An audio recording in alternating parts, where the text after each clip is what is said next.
What if you built your own car? Many of us have had that strange and wild thought. Could I even do that? Do I have what it takes to learn and invest enough time to design and produce every single part of an automobile? Would I be able to successfully change the oil in my bespoke vehicle? For the most part, it's this dream that has led to so many of the great and successful car companies of the past 100 years. Creating your own car that would be built to basically get you from point A to point B is one thing. Building a race car that would be able to compete at the absolute highest level of competition, that's another thing altogether. But that's exactly what one man did, and not only did he build his own Formula One race car, he actually drove it and won. Our story begins right outside of Sydney, Australia, with a young boy named Jack Brabham. Jack was living the kind of young Aussie boy life that we should all try to provide our sons, even if we're not in Australia. He was busy going through the ranks of various moving vehicles, from tagging along behind his bicycle-going cousins on his push-and-go scooter, to teaching himself how to ride a bicycle despite his parents taking off the handlebars and seat in hopes of slowing the kid down. Riding a bicycle with no handlebars or seat sounds awful, by the way. To racing soapbox cars down nearby hills, Jack had a knack not only for going fast on anything that rolled, he showed an amazing aptitude for building at a young age, from mechano sets to actual flying model airplanes powered by rubber band propellers. At the age of 12, Jack's father taught him how to drive their Chrysler 77, even letting him drive the big car home from their family-owned grocery store far before he had a license. At the age of 15, he found himself working at the garage which serviced his father's vehicles while taking a course in mechanical engineering at night. Over time, Jack proved adept with everything automotive, and he was given more and more opportunity at his job to learn the ins and outs of the car. During this time, he turned 16 and he got his first motorcycle, a 350cc Velocette. His curiosity took hold,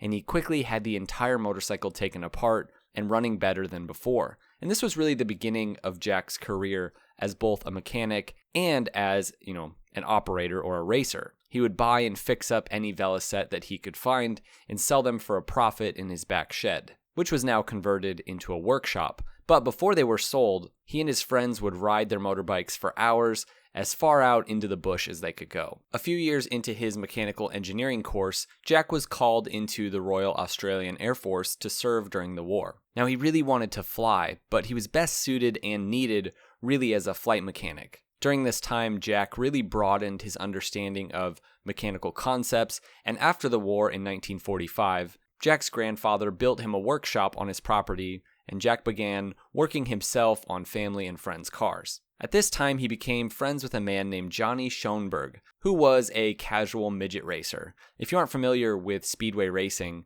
well, this is dangerous stuff. At one point, he and Jack were en route to a disposal sale, and Johnny convinced Jack to come with him to check out a dirt track race. The cars were tiny and rough, and to Jack, these guys seemed absolutely crazy. He actually wasn't that interested in racing at this point. It didn't really do it for him, but the two did start working together with a few others to build Johnny a better car, and after 5 months and 400 Australian dollars, there it was. The car would undergo lots of changes. The little workshop would even start producing their own bespoke parts, even engine parts. Shortly after, Johnny's wife convinced him to stop racing, so Johnny went to Jack and asked him if he'd like to race the car. And Jack had no wife to stop him at this point, and they didn't have a racer. And after a bit of practice, Jack entered his first small race, and his initial impression of these people proved correct. These race car guys were truly mental. If you've ever raced in any form, you know what he's talking about. Dirt and rocks flew everywhere,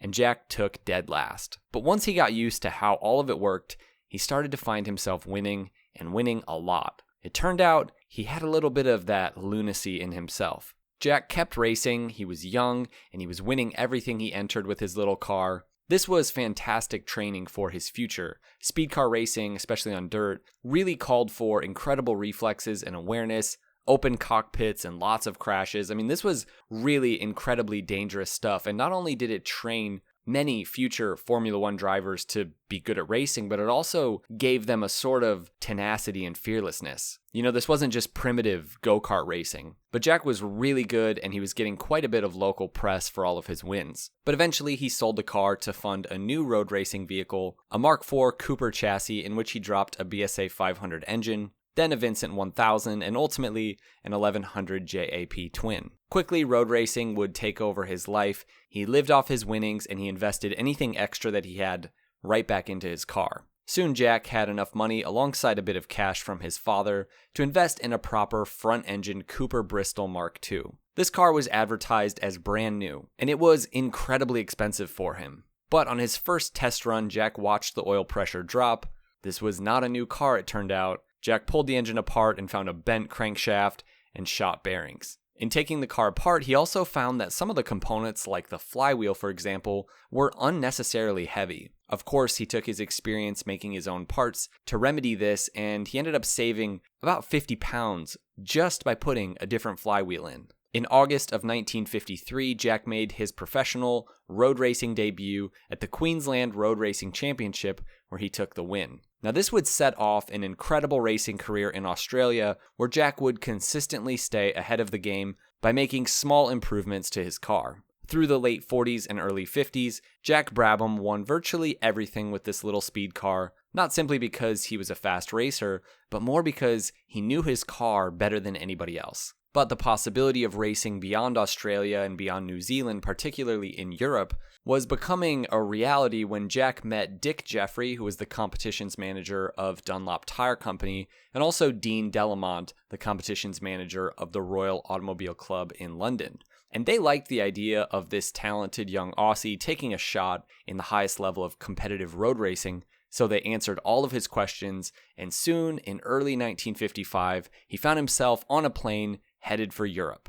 Just getting there was no easy feat though, and to fund the venture, he sold virtually everything he had that was automotive related, including his homemade Cooper, known at this point as the Reed X car. Now, in retrospect, Jack actually believed that he made a mistake selling that car in favor of the supposedly superior British race cars. He didn't trust his own skills as a mechanical engineer to see its international potential. Instead, he opted for a 2-liter Formula 2 Cooper Alta upon advertisement from Peter Whitehead, a former Le Mans champion. The main appeal of the Cooper Alta was its twin overhead cam 4-cylinder engine. Jack was set to appear in the first big race of the season at Goodwood, where he ran out of gas. He was really just given bad info on the car's consumption, and also he wasn't used to the fueling in this part of the world. Then in the next race, the Alta engine broke, so he ditched the engine and opted for a Bristol one instead. Shortly after, he found himself at Silverstone racing against the likes of Stirling Moss, where he finished in 7th place.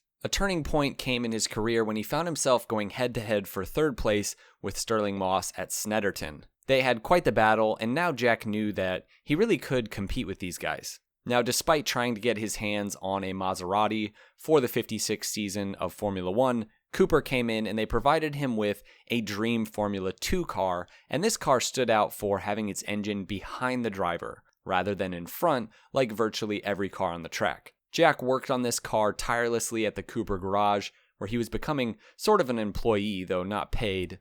Again, he was learning what it took to build a race car for the highest level of competition, and this idea of a mid-engine race car really made sense to him. The 57 season for Formula 2 was where Brabham really started coming into his own. There's a pretty crazy story from this season. At Monaco, he was in 3rd place when the fuel pump broke, causing the car to die. And he was a mere 800 yards from the finish line, which is not far when you're driving a car. But he didn't have a car at this point. So, powered by sheer determination, he jumped out of the car and pushed it 800 yards to the finish line to take 6th place in front of thousands of cheering fans. Once again, he was in the news. There was something special about this guy. These were important moments not just for Jack, but for Formula 2 as well, and soon Formula 1 racing technology. Jack's lightweight but powerful mid-engine car formula was really starting to show its superiority, but nobody knew that quickly this formula would take over. It was 1959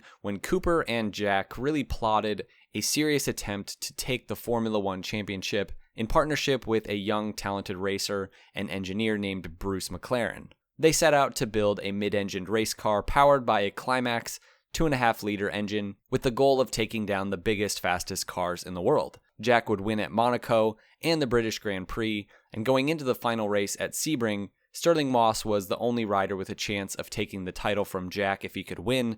Though Moss was winning the race early on, In the middle of the race, he was forced to pull out from mechanical problems, so Jack had to finish that race. However, he and Bruce McLaren had been battling it out for first the entire time. They were neck and neck, and then, with half a lap left, he again ran out of fuel and coasted to a stop.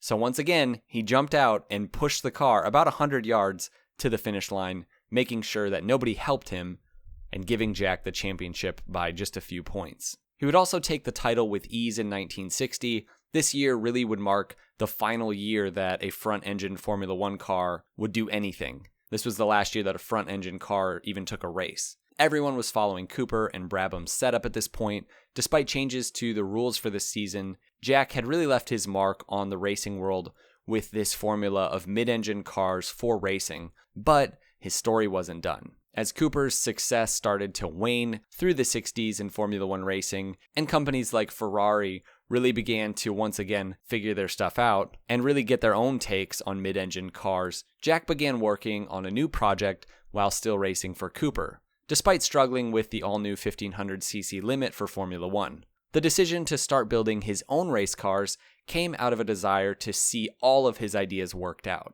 You know, when you're not at the top, you really can't have full control, and he was beginning to really butt heads with the more conservatively minded Owen Maddock, which was Cooper's chief designer. Now, back in Australia, Jack had a successful local garage selling and customizing production cars.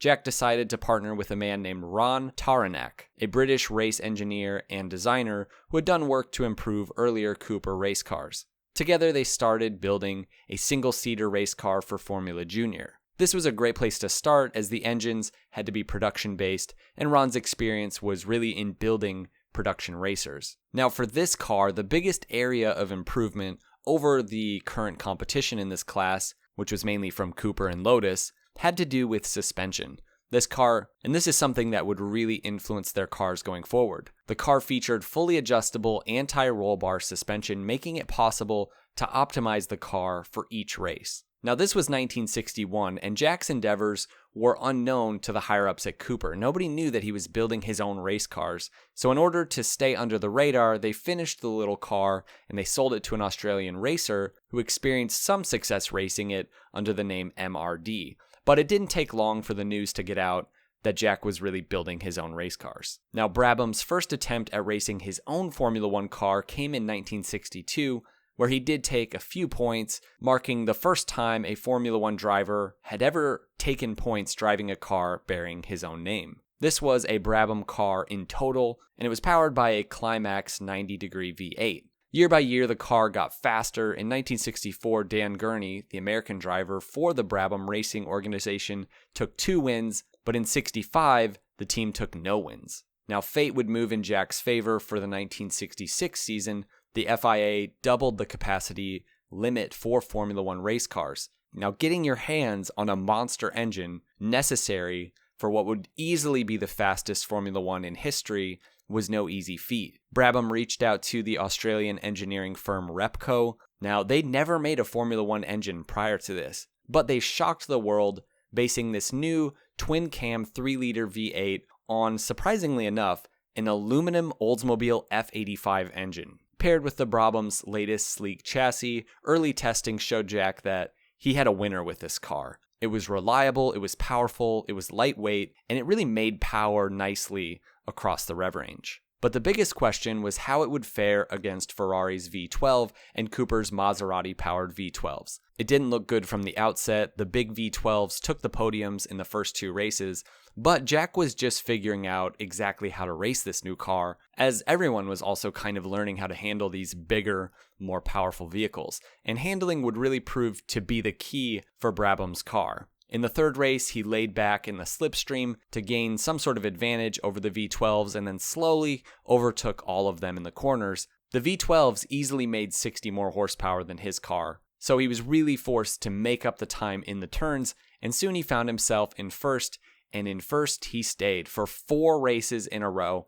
giving him a massive lead in the championship. In the end, Jack won the Formula One championship this year by 14 points, which is really a lot for this time. Driving a car bearing his own name, this was the first and only time a Formula One racer has ever done so, and Brabham also took the Constructors' Championship this year. In '67, the team would once again take the Constructors, but Brabham failed to defend his own title despite taking second, and arguably the team had a better season overall, with him and his teammate both taking 2 wins and finishing every race. Going forward, the story of the '60s for Brabham really would be on the production side as they became the world's largest open-wheel race car producers for customers. Unlike many of the great racers of the '50s and '60s, Jack was privileged to live a long and fruitful life. Seems like for many of these racers from the '50s and '60s, if the track didn't kill them during this era, they would end up crashing just their regular car somehow. Now, if someone were to read only the title of this video,